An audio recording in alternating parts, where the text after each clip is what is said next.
Jai Shri Radhe.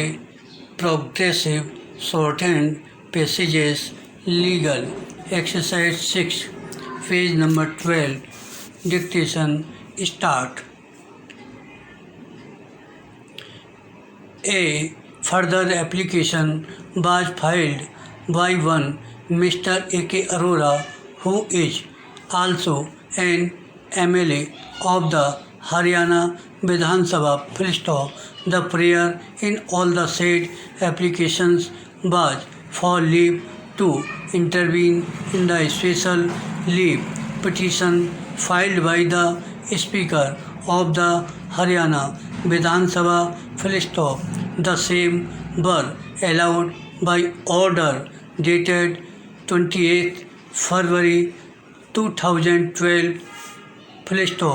Pursuant to the said order, learned senior counsel appeared for the leader of the opposition and the other interveners and urged that the orders passed by the Speaker on 9th and 10th November 2009 were void ab initio and in excess of jurisdiction.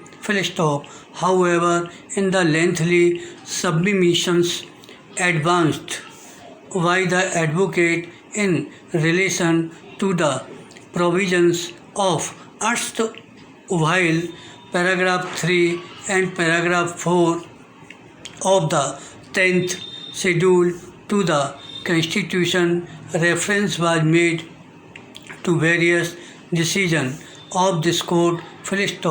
The same are, however, all based on decisions taken by the Speaker on the question of split or merger, while in the instant case we are concerned with the inaction of the Speaker in disposing of the disqualification petitions filed by the respondent number 1 and the jurisdiction of the High Court to issue interim orders restraining a member of the House from discharging his functions as an elected representative of his constituents despite the provisions of paragraph 6 of the 10th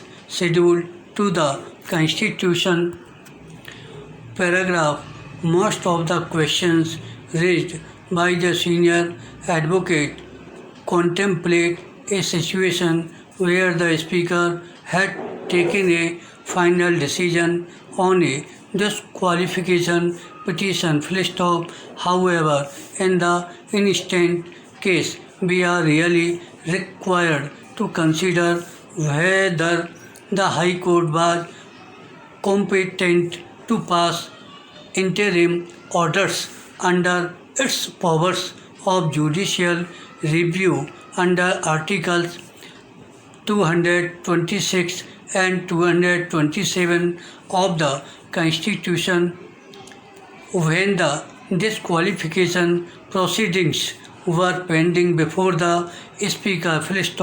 In fact, even in another case which has been referred to in extensively earlier by the scope of judicial review has been confined to violation of constitutional mandates,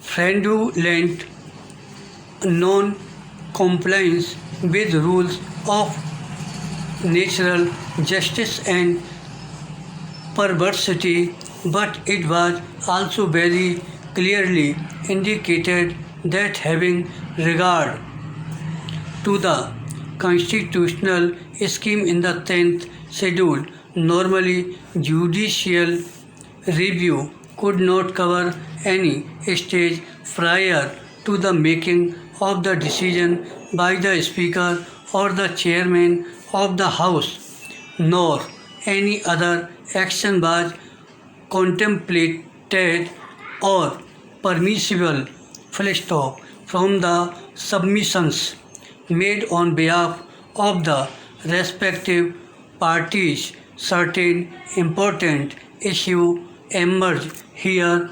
Stop.